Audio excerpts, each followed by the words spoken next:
Des Sénégalais qui se lancent dans la production du lait, il y en a de plus en plus et ils sont parfois assez jeunes pour espérer être demain de grands producteurs industriels. À Tivaouane, un promoteur a investi le secteur et entend participer à rendre plus compétitive la filière. Le Sénégal importe, faut-il le rappeler, plus de 40 milliards en produits laitiers. Production et transformation du lait, c'est un document réalisé par Ibrahima Diédhiou.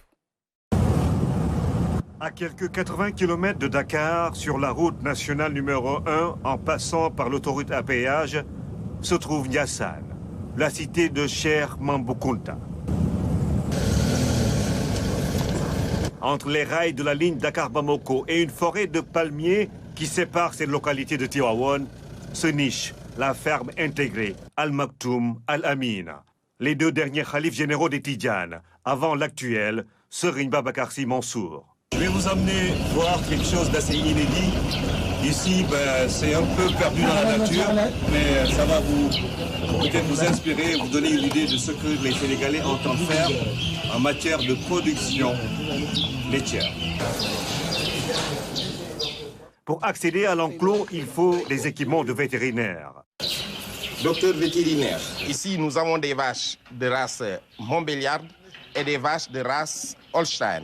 Okay. Les Montbéliardes, si vous regardez, par leur couleur, portent une coloration rouge et blanche. Donc c'est du puits rouge. C'est une race mixte, donc qui produit beaucoup de lait, mais en même temps qui produit beaucoup de viande. Alors, de l'autre côté, on a la race Holstein, qui est une race très spécialisée dans la production laitière. Donc c'est la meilleure laitière du monde. Et que nous avons ici et qui a une coloration pie noire. Des vaches importées de l'Europe ou des États-Unis. Une seule peut coûter jusqu'à 2 500 000 francs CFA.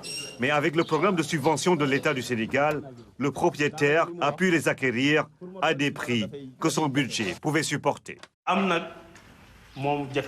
Le plus dur, ce n'est pas l'acquisition de vaches, c'est plutôt avoir un bon étal et un espace assez suffisant pour faire de la culture fourragère pour les nourrir.